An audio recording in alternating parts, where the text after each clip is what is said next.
Mais il me semble que le propre de la dissuasion élargie, américaine en l'occurrence, c'est qu'elle n'est pas sûre. Et on ne peut pas être sûr qu'un pays à 10 000 km de distance va risquer sa vie pour vous. C'est même la raison pour laquelle le général de Gaulle, en son temps, avait décidé de passer à la dissuasion nationale. Donc, le fait que la question se pose aujourd'hui ne me paraît pas nouvelle, me paraît être dans l'ordre des choses. L'incertitude est dans l'ordre des choses de l'élargissement de la dissuasion. Et donc, peut-être, je n'ai pas très bien compris s'il y avait quelque chose de nouveau. Ce que je veux dire, c'est que je crois qu'elle revêt beaucoup plus d'acuité maintenant.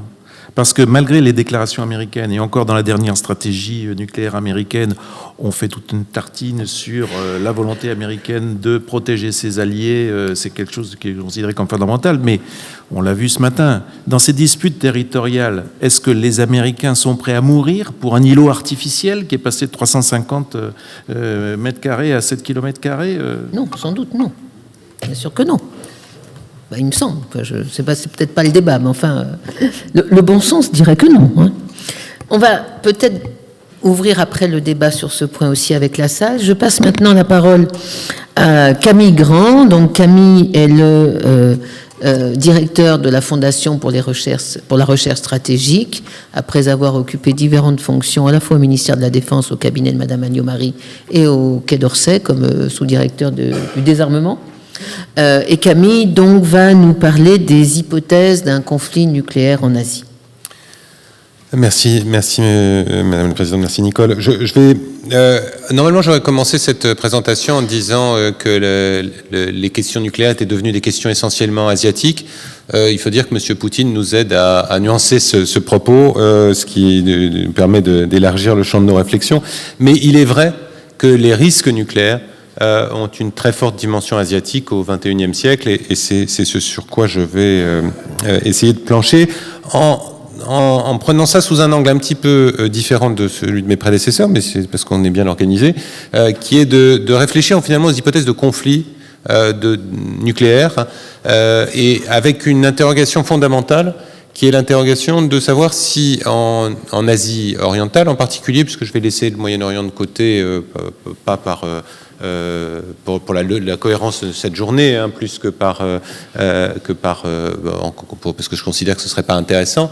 Et on est quand même avec une question très fondamentale qui est de s'interroger sur le fait de savoir si la dissuasion comme logique va prévaloir dans la manœuvre nucléaire en Asie. Et je crois que c'est une question qui est, pour moi, en tout cas, ouverte. Et donc, on n'a pas de garantie que les vertus pacificatrices de l'atome, qu'on a beaucoup exaltées en France en particulier, vont s'appliquer automatiquement dans cette région. Et je crois que c'est quelque chose qu'il faut avoir en tête quand on débat de tout ça. Alors, le paysage de cette nouvelle Asie nucléaire a été très bien décrit, donc je vais pouvoir être très rapide sur ces éléments-là. On a d'abord plus d'acteurs, hein, on était dans un jeu essentiellement une sorte d'extension de la rivalité américano-soviétique pendant la guerre froide avec une petite dimension chinoise mais qui était très secondaire. Aujourd'hui, on a ces trois pays-là qui sont toujours là, mais aussi l'Inde, le Pakistan, la Corée du Nord, les demandes de dissuasion élargie de pays comme le Japon et la Corée du Sud. Donc on est vraiment dans un jeu où il y a beaucoup plus d'acteurs sur la scène. Deuxième élément, il y a plus d'armes nucléaires, avec des phénomènes de course aux armements qui ont été bien décrits, et des phénomènes de modernisation rapide des arsenaux des pays de la région qui contrastent notamment avec, je dirais, la tendance au désarmement qu'on voit parmi les pays occidentaux, en tout cas en volume, même si les modernisations continuent. Troisième élément, on a beaucoup plus de scénarios que dans le passé. Plus seulement les scénarios américano-chinois, sino-russes, etc., mais beaucoup de scénarios sous-régionaux qui viennent compliquer singulièrement la réflexion sur ce que pourraient être ces hypothèses de conflit nucléaire. Alors je vais maintenant m'attarder justement sur la diversité de ces scénarios, avec une inquiétude marquée sur le risque d'emploi dans ce contexte de l'arme nucléaire en Asie orientale, méridionale. Alors, dans le contexte indo-pakistanais, Moi, je relève d'abord une surdépendance pakistanaise par rapport à l'arme nucléaire, aux moyens nucléaires.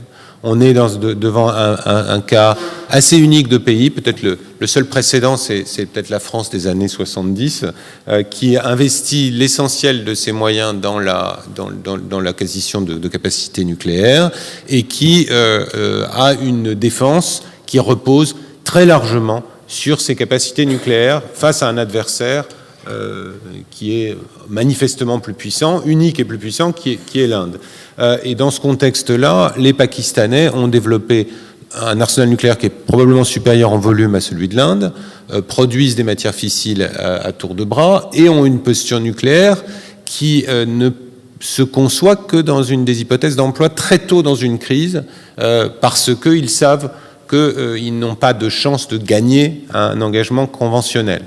Et donc, on a là quelque chose qui est particulièrement inquiétant, parce que cet emploi tôt dans une crise, il y a tout un débat sur le cold start et sur le risque d'un emploi très tôt avec des pratiques qui ne s'apparentent pas à la dissuasion, ou plus exactement qui consiste à dire nous utiliserons très rapidement l'arme nucléaire et ça posera pas de problème parce qu'on va l'utiliser sur notre territoire. Donc par exemple, une hypothèse, c'est dans le cas d'une invasion terrestre indienne, nous allons détruire cette invasion par des armes nucléaires tactiques, mais comme c'est sur notre territoire, il n'y a pas de risque d'escalade, ce qui évidemment est très contraire à notre conception de la dissuasion. Donc on voit toutes sortes de réflexions dans ce domaine, y compris des réflexions bizarres. Au lendemain du conflit de Kargil en 98, Indiens et Pakistanais ont dit « Ah, ce qui est génial avec l'arme nucléaire, c'est que maintenant on peut se battre un peu au Cachemire et il n'y a pas de risque que ça dégénère en conflit majeur entre nous. » Là aussi, pas exactement la cohérence et la prudence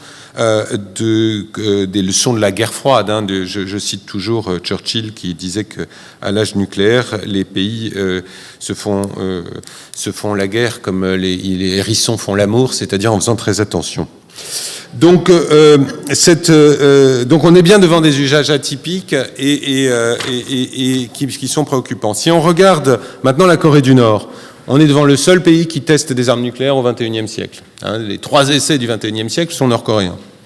On est devant un pays qui est assez largement imprévisible, puisqu'il lui arrive d'engager, de tirer avec son artillerie sur des îlots de son voisin, de s'engager dans un incident maritime de grande ampleur où il essaie de couler des bateaux sud-coréens. Il y a constamment des incidents. Pour être allé à Panmunjom, c'est très frappant de voir la tension perceptible sur cette frontière. Moi, j'ai vu aucun endroit dans le monde avec une telle tension, à part peut-être la frontière entre le Liban et le Hezbollah, pour dire les choses clairement, et Israël dans le Golan. Donc on est vraiment dans un endroit où cette tension est plus que manifeste et perceptible. Donc on est dans quelque chose qui me semble inquiétant par l'imprévisibilité des dirigeants qui sont marqués par un complexe obsidional évident et par une forme de paranoïa qui peut les amener à des comportements irrationnel, d'autant plus que techniquement l'arsenal nord-coréen est un arsenal vulnérable et donc là aussi la tentation d'un emploi tôt dans une crise me semble à prendre en compte selon la logique du use it or lose it qui est un problème récurrent pour les puissances émergentes. Le tout étant compliqué par le facteur défense antimissile vu de la Corée du Nord qui peut aussi les inciter à agir rapidement. Dans le cas de la Chine et de ses voisins, je crois qu'il ne faut pas exclure là aussi l'apparition de l'arme nucléaire comme facteur de tension et de l'utilisation là aussi atypique comme je dirais, coin entre les États-Unis et la Corée du Sud, ou surtout les États-Unis, le Japon, les États-Unis, Taïwan, avec des déclarations chinoises qui dans un passé récent, consistant à, par exemple, affirmer que Taïwan n'est pas un intérêt vital pour les États-Unis, mais l'est pour la Chine, ce qui est un vocabulaire évidemment nucléaire. Et puis une ambiguïté aussi sur les stocks de missiles conventionnels chinois qui peuvent être aussi bien nucléaires. Dans la relation Chine-États-Unis, on en a déjà beaucoup parlé, donc je serai plus rapide. On est dans une relation asymétrique, en l'absence de parité, avec avec une anxiété chinoise sur un déni américain de la dissuasion chinoise, avec des capacités de préemption conventionnelle par la défense antimissile qui préoccupe largement les Chinois face aux États-Unis. Et du côté américain, le refus d'entrer dans une logique de vulnérabilité mutuelle explicite. Les États-Unis évoquent des notions de stabilité stratégique, mais ne formulent pas cette logique de destruction mutuelle assurée avec la Chine. Donc on est dans une asymétrie des capacités, mais aussi asymétrie des enjeux qui induit des risques d'erreur, comme je viens de le dire à propos de, par exemple, est-ce que Taïwan est vraiment un intérêt vital pour les États-Unis? Sans doute pas. Est-ce qu'un président américain estimera que Taïwan est un intérêt stratégique qui justifie de s'engager dans une crise avec la Chine?